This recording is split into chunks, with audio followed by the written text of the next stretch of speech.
Hey gremlins, and welcome back to the journal reading section of our Kingdom Hearts.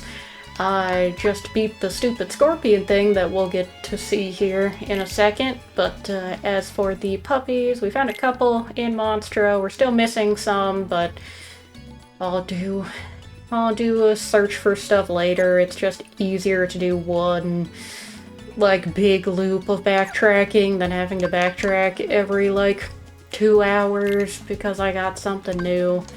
But let's read about Monstro. Inside Monstro, Sora and his friends ran into Pinocchio and Geppetto. Pinocchio wandered off, and when Sora found him, he also found Riku. It was a strange reunion, and Riku suddenly ran off with Pinocchio. Baffled by Riku's behavior, Sora followed them. Amidst all the chaos, a Heartless attacked Pinocchio and left him lying motionless. Did it consume his heart? No way! His heart survived and will remain strong as long as I do my duty as his conscience. Oh. For a second I was like, what is going on? I forgot, this is Jiminy writing this. Pinocchio awakened when I called his name. Riku fled the scene, leaving Sora bewildered by the change in his friend. Yeah, Riku's got a lot going on.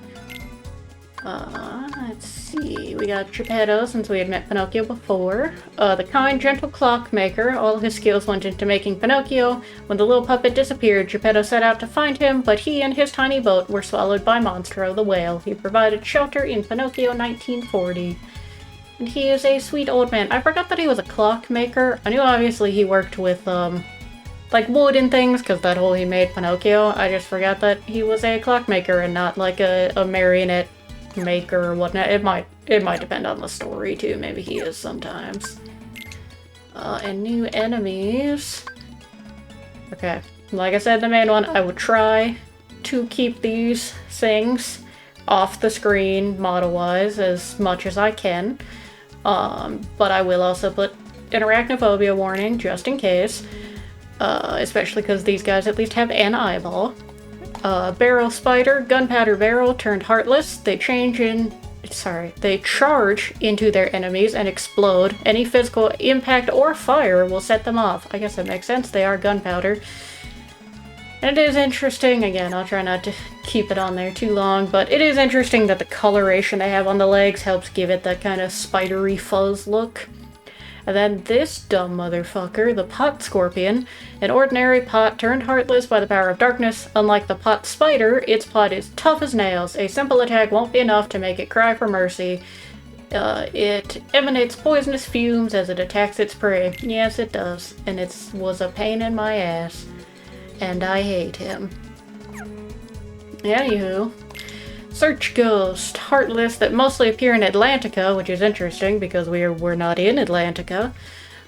They roam in dark areas and emit light from their eye to target their enemies. They can warp from one place to another. That was these guys that were floating around. And if the name Atlantica did not sound familiar to you, that is the Little Mermaid world where Ariel is. So I guess you know that is a world that we will be going to. But, yeah, no, we were in the whale, so I guess Monstro stopped by there for a little snack. Parasite Cage. Heartless that appeared inside Monstro. It's known to swallow its enemies. Sora and the others rescue Pinocchio, who was trapped inside it. And it's got a cute derpy-lo face up top, but obviously it's just very at the bottom. But you got... like, it's a ribcage-esque, but then you got a little tail too. It's a very interesting design. I do like it. It's very... I guess it's a parasite, so it kind of makes sense that it's a little planty, a little creature. Like, it looks like it could just be a giant gourd, but it could be... yeah, it's got the spikes and everything. He's a weird little guy. Honestly, a lot of Heartless and enemies are just weird little guys. But... that looks like everything, because there's not a whole lot inside of a whale, other than his confusing anatomy. So, remember to stay chaotic good, and I'll see you in the next one.